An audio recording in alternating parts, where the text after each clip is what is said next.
শিলাদত্ত দেৱ এতিয়া মানে বাধ্য হৈ গৈছে, কাক বচাব কাক মনা কৰিব এইটোত পৰি গৈছে। এটা পাৰ্টিয়ে কৈছে মই বজাৰ কৰিব নিদিওঁ, এটা পাৰ্টিয়ে কৈছে মই বজাৰ কৰি পেলাই দেখুৱাম। এইটো কৰি পেলাই সিহঁতে ডাঙৰ মানুহ সিহঁতৰ জেগাত বহি আছে, কিন্তু মাজৰ পৰা আমি দুখীয়া মানুহ মৰিব লগা হৈছে। চিপা চাপি কৰি আছে, মানুহবিলাক ইমান ঠেলা ঠেলি ডাকা ডাকি কৰি আছে, দোকানদাৰ অভাৰ হৈ গ'ল, জাগাটো অলপ সৰু হৈ গ'ল। এটা পাৰ্টিয়ে কৈছে মই বজাৰ কৰিব নিদিওঁ, এটা পাৰ্টিয়ে কৈছে মই বজাৰ কৰি পেলাই দেখুৱাম। এইটো কৰি পেলাই সিহঁতে ডাঙৰ মানুহ সিহঁতৰ জেগাত বহি আছে, কিন্তু মাজৰ পৰা আমি দুখীয়া মানুহ মৰিব লগা হৈছে। চিপা চাপি কৰি আছে, মানুহবিলাক ইমান ঠেলা ঠেলি ডাকা ডাকি কৰি আছে, দোকানদাৰ অভাৰ হৈ গ'ল, জাগাটো অলপ সৰু হৈ গ'ল।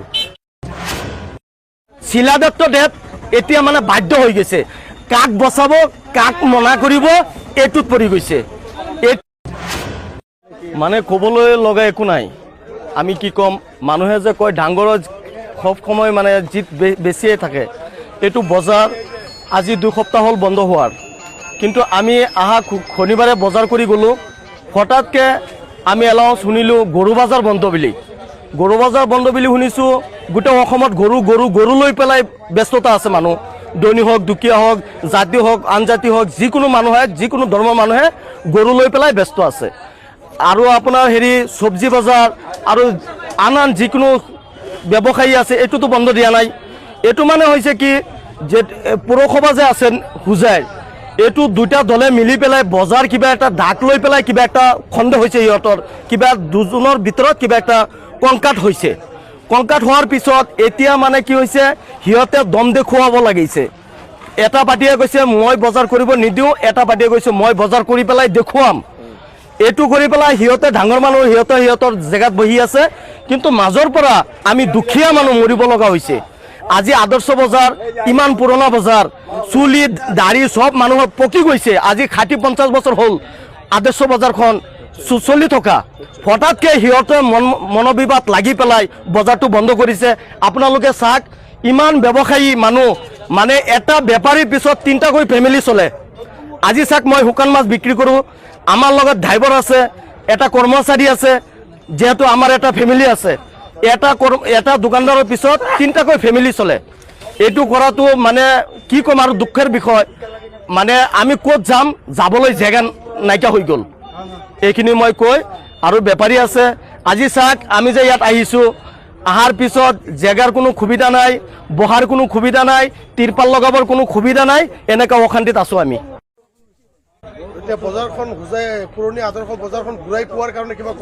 বজাৰটো মানে হৈছে কি জানে, বজাৰটো নিশ্চিত, কিন্তু ওপৰ মহলে নাজানে। এতিয়া মই যে প্ৰথমে কৈছিলোঁ দুজনে লাগিছে, বেলেগৰ পৰা আমি বিপদী, আৰু আপোনাৰ ওপৰ মহললৈকে গৈছে। এতিয়া কোন পৰ্যায় লয় এইটো আৰু কৰিব পৰা নাই। আৰু শিলাদিত্য ডাঙৰীয়াটো মোৰ জানামতে তেখেত কিন্তু আমি আপোনাৰ বিধায়ক বনাইছোঁ, কিন্তু তেখেতে যদি কোনোবাই যদি কয় ছাৰ আপুনি কাম এইটো কৰিব লাগিব, আপুনি যে ইয়াত আহিছে নিশ্চয় আমি আনিছোঁ, বা আপোনাৰ কিবা একটা আছে এইকাৰণে আহিছে, যেতিয়া মানুহৰ বাধ্যমূলক হৈ যায় তেতিয়া মানুহৰ কাম কৰিব লগা হয়। শিলাদত্ত দেৱ এতিয়া মানে বাধ্য হৈ গৈছে, কাক বচাব কাক মনা কৰিব এইটোত পৰি গৈছে। এতিয়া আমাৰ কথা হৈছে কি, যিকেইটা বেপাৰী আছে সব বেপাৰী এক কথাত হ'লে সব কিছু সিদ্ধান্ত হ'লে হতন, কিন্তু বেপাৰী এক কথাত নহয়। তাত কিবা আমি গৈছিলোঁ 2 তাৰিখ 1 তাৰিখ কৈছে, আমাৰ কিবা শিলাদত্ত ছাৰ আহিব, পিছতে তাতে ৰায় হ'লে তাতে বহিব পাৰিব। এতিয়া ইয়াত দিছে চিপা চাপি কৰি আছে, মানুহবিলাক ইমান ঠেলা ঠেলি ডাকা ডাকি কৰি আছে, দোকানদাৰ অভাৰ হৈ গ'ল, জাগাটো অলপ সৰু হৈ গ'ল। আৰু কিবা আদৰ্শ বজাৰ দিলেহে আমি তাত বহিম, নিদিলে আমি কেনেকৈ বহিম? পুলিচে মাৰে, CRP মাৰে, কেনেকৈ বহিম? তাত সোমাবই নিদিয়ে। ইয়াতো অসুবিধা হৈ আছে, জাগাবিলাক বেছি সৰু হৈ গ'ল, একো অসুবিধা নাই মানে জাগাটো। হয়, এইটো দিছে মানে পিছত আকৌ আদৰ্শ বজাৰ নিব, এইটো বজাৰ দিলে দিব বুলি শুনিছোঁতো। আমি গৈছিলোঁ কিবা কি অফিচ কয় এইটো, মিউনিচিপালিটি অফিচত গৈছিলোঁ আমি।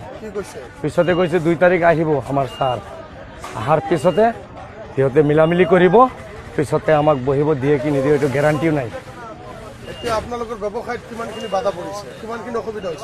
বহুত অসুবিধা হৈছে চাক, পুৰা পজিনা ওলাই গ'ল, দেখিছে ইমান ৰ'দ তেৰপাল লগাব জাগা নাই, সেইফালে অলপ দেখাই দিয়ক না।